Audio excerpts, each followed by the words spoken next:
Hello everyone, ang bike review natin for today ay itong Honda CBR1000RR Repsol Edition. Archie. Archie, okay. Shout out Archie sa Fairview. Magwiwili po si Sir Archie para sa amin. Kunyari lang. Okay, sige sir. Sige nga. Start natin. Sir Archie. Magwiwili.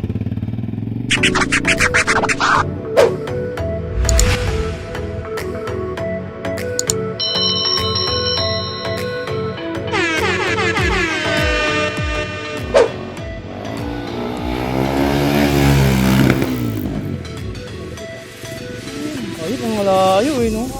Mahaba nung wheel.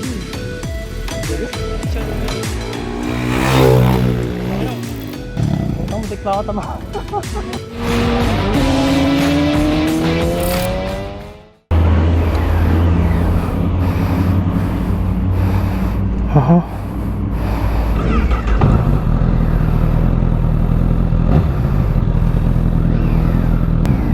So this is our first test ride of the CBR1000RR.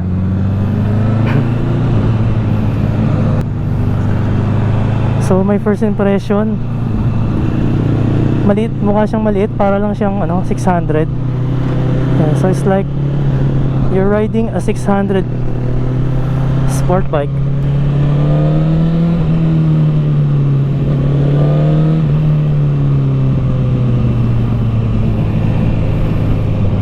It's very light and the seat height is low. I'm beginning to love this bike. Ang ganda nito. Ang ganda ng motor na to. May love na ako dito sa sport bike na to.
Yung exhaust niya tahimik. Feeling ko meron pa siyang parang meron siyang catalytic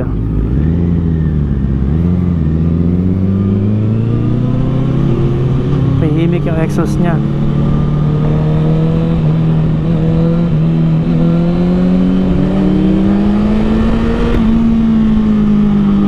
The suspension is very nice.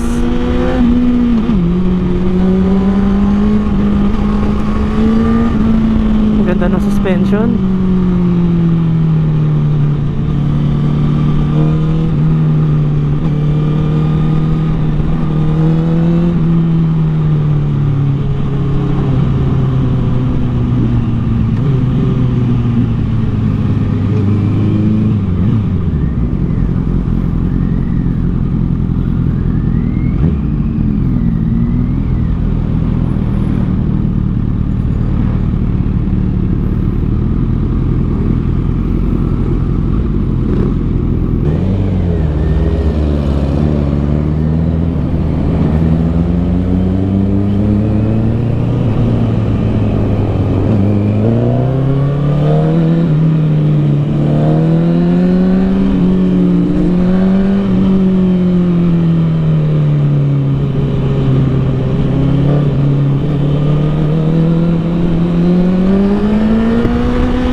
typical for a 1000 na mainit talaga yung engine.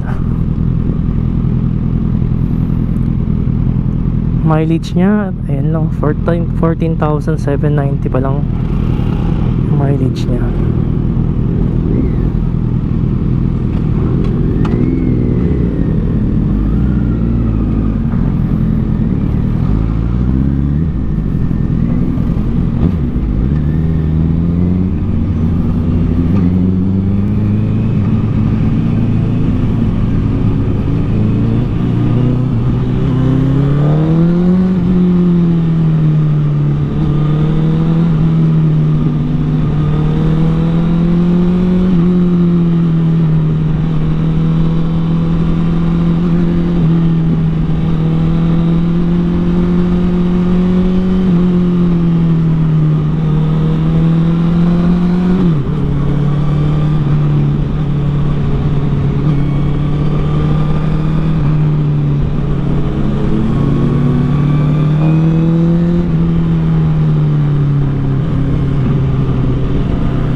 Sarap. Woo.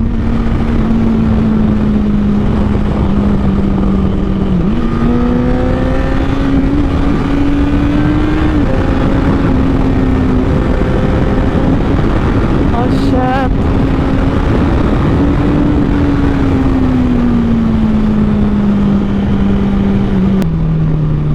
Yun ang problema sa liter bike.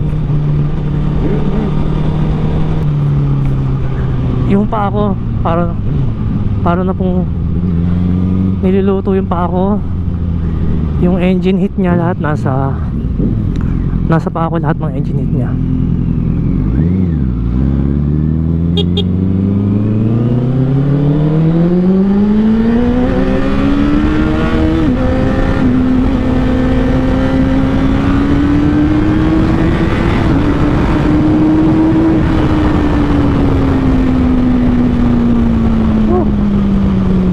Very nice.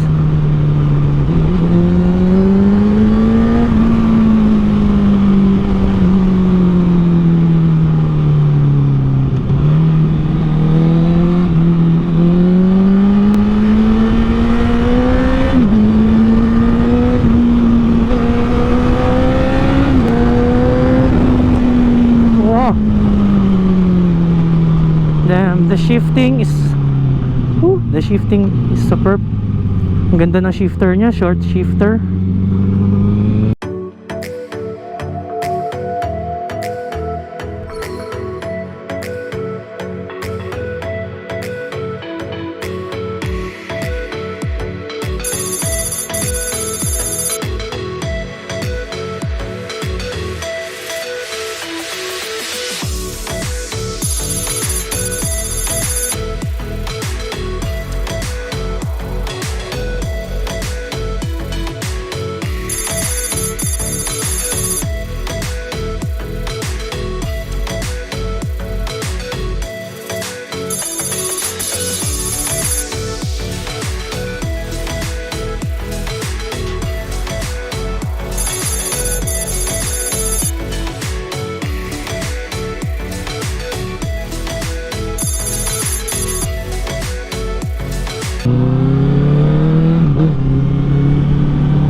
Yung riding position na not as aggressive as other sport bikes.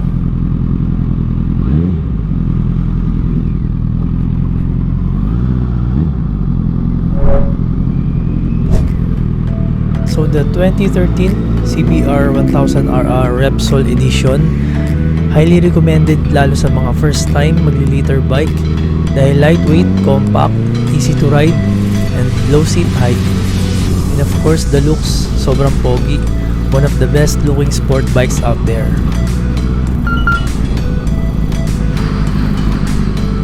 Shout out nga pala kay Mark Lexter Valle, kay Mi Panda, kay Brother Adrian Iso, at syempre kay Brother Jericho San Jose sa pagpapahiram sa atin ng CBR1000RR.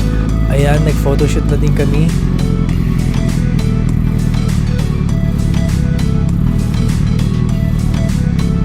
So dito na po nagtatapos ang vlog natin. Thanks for watching. Don't forget to subscribe.